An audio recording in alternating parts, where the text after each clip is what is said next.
ചലച്ചിത്ര രംഗത്തുള്ള സകല ആളുകൾ ഒന്നിച്ചിറങ്ങി വരുന്നു. എന്റെ ക്യാമറ നടന്നു വരുന്ന സ്ത്രീയുടെ മുതുകിലേക്ക് മാത്രം പിടിക്കുന്നവരാണ് പ്രശ്നം, അതോ നടന്നു വരുന്ന സ്ത്രീയാണ് പ്രശ്നം? സ്ത്രീകൾ നിൽക്കുന്നത് അവരുടെ ഓരോ എലമെന്റുകളും അവരുടെ മുഖത്തല്ല ക്യാമറ വെക്കുന്നു. എല്ലാ ഉസ്താദെ, അപ്പൊ ഈ ക്യാമറ വെക്കണോന്നല്ലേ തല്ലേണ്ടത്, അല്ലാണ്ട് സ്ത്രീകളാണോ ഇതിന് പരിഹാരം? സഹോദരി പറഞ്ഞാണ് സത്യം. സ്ത്രീയുടെ മുതുകിൽ ക്യാമറ വെക്കുന്ന പുരുഷനെ തന്നെയാണ് തല്ലേണ്ടത്. പുരുഷനല്ലേ തെറ്റുകാരൻ, തർക്കമില്ല. എൻ്റെ അറിവില്ലായ്മ കൊണ്ട് പറഞ്ഞു പോയതാണ്. നിങ്ങളൊക്കെ ലോക പരിജ്ഞാനമുള്ള ആളുകൾ, ഉയർന്ന ചിന്താഗതിയുള്ള ആളുകൾ, നമ്മളൊക്കെ ഇപ്പോഴും ആ പഴമയിൽ ജീവിക്കുന്ന ആളുകളാണല്ലോ. അതുകൊണ്ട് ബുദ്ധി അത്ര വികസിച്ചിട്ടല്ലേ, ക്ഷമിക്കുക.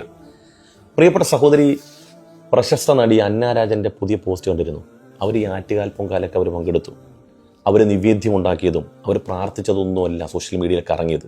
നീലക്കുയിലിൻ്റെ ക്യാമറാമാൻ അവരുടെ ഗോപ്യഭാഗങ്ങൾ ഒപ്പിയെടുത്ത് സോഷ്യൽ മീഡിയ മുഴുവനും പ്രചരിപ്പിച്ചു. ഇപ്പോൾ അവർ ദുഃഖം പൂണ്ട് സോഷ്യൽ മീഡിയയിൽ പോസ്റ്റ് ഇട്ടിട്ടുണ്ട്. ഞാൻ അറിഞ്ഞുകൊണ്ടല്ല, അങ്ങനെ ചിത്രം പ്രചരിപ്പിച്ചതിൽ എനിക്ക് വലിയ സങ്കടമുണ്ടായെന്നൊക്കെ പറഞ്ഞു. എന്ത് ചെയ്യാൻ പറ്റും? എന്താ സൊല്യൂഷൻ? എന്താണെങ്കിൽ സൊല്യൂഷൻ കൂടെ പറയണമല്ലോ. സൊല്യൂഷൻ പറയണമല്ലോ. എത്ര പേരുടെ മുതുകിൽ ഇടിക്കും? എത്ര പുരുഷന്മാരെ കണ്ടുകിട്ടും? എത്ര ക്യാമറ പിടിച്ചെടുക്കപ്പെടും? ഒന്നും സംഭവിക്കില്ല. പ്രചരിച്ച ഫോട്ടോ എല്ലാവരുടെയും കയ്യിൽ ഇങ്ങനെ ഉണ്ടാവും. അത് ഇനിയും ഒഴുകി നടക്കും. എന്താ ചെയ്യാനുള്ളത്? സൊല്യൂഷൻ പറ. ഞാനൊരു പഴഞ്ചനായതുകൊണ്ട് എനിക്ക് അത്ര വിവരം ഇല്ലാത്തതുകൊണ്ടാണല്ലോ. നിങ്ങൾ സൊല്യൂഷൻ പറ. സൊല്യൂഷൻ കേൾക്കാൻ വേണ്ടി, നിങ്ങൾ ആക്ഷേപിക്കാൻ പരിഹസിക്കാൻ വേണ്ടി പറഞ്ഞല്ല. എൻ്റെ പ്രിയപ്പെട്ട സഹോദരി, നമ്മൾ റിയാലിറ്റിയോട് പൊരുത്തപ്പെടണം, യാഥാർത്ഥ്യത്തോട്. നമ്മൾ എത്ര പറഞ്ഞാലും പെണ്ണിൻ്റെ ഉടലിലാണ് മൂല്യമുള്ളത്.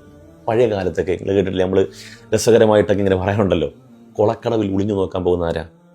ഒരു പുരുഷൻ കുളിക്കുന്ന സ്ഥലത്ത് സ്ത്രീ പോകാറുണ്ട്? ഇല്ല. സ്ത്രീ കുളിച്ച സ്ഥലത്താണ് നമ്മൾ പഴങ്കഥകളിൽ കേട്ടുള്ളത് പുരുഷൻ ഒളിഞ്ഞു നോക്കാൻ പോകാറുള്ളത്. അന്നും ഇന്നും സ്ത്രീയുടെ ഉടലിന് മൂല്യമുണ്ട്. ബ്ലേഡിൻ്റെ ഷേവ് ചെയ്യുന്ന ബ്ലേഡിൻ്റെ പരസ്യത്തിൽ 99% കാർ വാങ്ങുന്ന പുരുഷനാണ്. ആ കാറിൻ്റെ പരസ്യത്തിൽ വരെ അർദ്ധനഗ്നരായ സ്ത്രീകളെ കൊണ്ടാണ് ആ പരസ്യം ചെയ്യിക്കാറ്. എന്തുകൊണ്ടാണ്? സ്ത്രീയുടെ ഉടൽ കാണിച്ചിട്ടാണ് ഈ ലോകത്ത് പല സാധനങ്ങളും വിപണിയിൽ ഇറക്കുന്നത് പോലും. സ്ത്രീയുടെ ഉടലിനാണ് മൂല്യമുള്ളത്. ഇത് ഞാൻ തുറന്ന് സംസാരിച്ചപ്പോൾ നിങ്ങൾ പറഞ്ഞ്, അതിന് ഉദാഹരണമായി ഞാൻ പറഞ്ഞു, അമ്മയുടെ മീറ്റിംഗ് കഴിഞ്ഞ് നടിമാർ പുറത്തേക്ക് വരുമ്പോൾ അവരുടെ മുതുകിൽ കൊണ്ട് ക്യാമറ വെക്കുന്നു, ഗോപ്യഭാഗങ്ങൾ ഒപ്പിയെടുക്കുന്നു. പറഞ്ഞ് ക്യാമറ പിടിക്കുന്ന പുരുഷന്മാരല്ലേ കുഴപ്പക്കാരെന്ന്. ആണ്. എന്ത് ചെയ്യാൻ പറ്റും? എന്താ സൊല്യൂഷൻ? എന്താ പരിഹാരം? എന്താണ്? ഇപ്പം നമ്മുടെയൊക്കെ ചുറ്റുവട്ടത്ത് ഒരുപാട് സ്ത്രീകളുണ്ട്. അവരെ ആരുടെയും ഗോപ്യഭാഗങ്ങളൊന്നും സോഷ്യൽ മീഡിയയിലില്ല. അവർ മാന്യമായി വസ്ത്രം ധരിക്കുന്നു. അവർ പോകേണ്ട സ്ഥലങ്ങളിൽ മാത്രം പോകുന്നു. അതുകൊണ്ട് അവരെ ആരുടെയും ചിത്രങ്ങളൊന്നും, വേണ്ടാത്ത ചിത്രങ്ങളൊന്നും സോഷ്യൽ മീഡിയയിലില്ല. ഇപ്പം എന്ത് ചെയ്യാൻ പറ്റും? അവിടെ ലക്ഷക്കണക്കിന് ഭക്തർ തിരുവനന്തപുരത്ത് പങ്കെടുത്തു.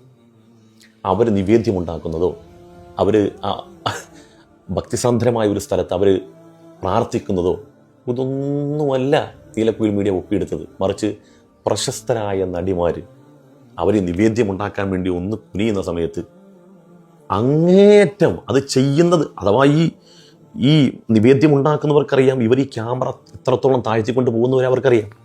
എന്നിട്ടും അവരവിടെ മൗനികളായി നിന്നു. ആ വീഡിയോ മുഴുവൻ ഒപ്പിയെടുത്തിട്ട് അപ്പം അപ്ലോഡ് ചെയ്ത് മില്യൺ കണക്കിന് ആളുകളിലേക്ക് അതെത്തി.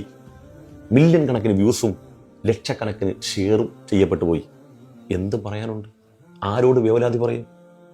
എന്നാൽ ഞാനൊരു കാര്യം പറയട്ടെ സഹോദരി, മാന്യമായി വസ്ത്രം ധരിക്കുന്ന ഏതൊരു സ്ത്രീയും എപ്പോഴും അവരാദരിക്കപ്പെടും. ഇപ്പം രാഷ്ട്രീയപരമായി എനിക്ക് വിയോജിപ്പുള്ള ആളാണ് ശോഭാ സുരേന്ദ്രൻ, സ്മൃതി ഇറാനി, അങ്ങനെ അടക്കമുള്ള നമ്മുടെ നാട്ടിലുള്ള പല ആളുകളുണ്ട്. സോണിയാഗാന്ധി അടക്കമുള്ള ആളുകളെയൊക്കെ ശ്രദ്ധിക്കുക. എന്തുകൊണ്ട് ഇവരുടെ ആരുടെയും ഒരു തരത്തിലുമുള്ള വേണ്ടാത്ത ചിത്രങ്ങൾ വരുന്നില്ല എന്ന് ചോദിച്ചാൽ, ആപേക്ഷികമായി, എൻ്റെ അഭിപ്രായത്തിൽ ആപേക്ഷികമായി അവരൊക്കെ അന്തസ്സുള്ള വസ്ത്രം ധരിക്കുന്നവരാണ്. അതുകൊണ്ട് തന്നെ അവരുടെ ഒന്നും വസ്ത്രം ഈ രൂപത്തിൽ, അല്ലെങ്കിൽ അവരുടെ ഒന്നും ചിത്രം ഈ രൂപത്തിൽ വൾഗറായിട്ട് ചിത്രീകരിക്കപ്പെടുന്നില്ല. അപ്പോൾ അതുകൊണ്ട് സ്ത്രീകൾ മനസ്സിലാക്കപ്പെടണം, എൻ്റെ ഉടലിന് മൂല്യമുണ്ട്. എൻ്റെ കണ്ണം തെറ്റിയാലും ഞാൻ ഈ രൂപത്തിലൊക്കെ ഒന്ന് നടന്നാൽ മറ്റുള്ള ആളുകൾ എൻ്റെ ചിത്രം ഇതുപോലെ എടുക്കുകയും എൻ്റെ അനുവാദം കൂടാതെ എടുക്കുകയും പ്രചരിപ്പിക്കുക. ആളെ പിടിച്ചിട്ട് ഇപ്പം എന്ത് കാര്യം? ആളെ പിടിച്ചു, ശിക്ഷിച്ചു, ഫൈനടപ്പിച്ചു, ചിത്രം പോയത് പോയില്ലേ? അപ്പോൾ ശ്രദ്ധിക്കേണ്ടത് ആരാണ്? അതുകൊണ്ട് പെണ്ണുടലുകൾക്ക് എല്ലാ കാലത്തും മൂല്യമുണ്ട് എന്ന് മനസ്സിലാക്കിക്കൊണ്ട് നമ്മൾ നമ്മുടെ വസ്ത്രധാരണ മാന്യതയുള്ളതാക്കുക. നമ്മൾ നമ്മുടെ മാന്യതയ്ക്ക് നിരക്കാത്ത ഒരു തുള്ളലും ഒരു ബഹളത്തിലും നമ്മൾ നിൽക്കാതിരിക്കുക.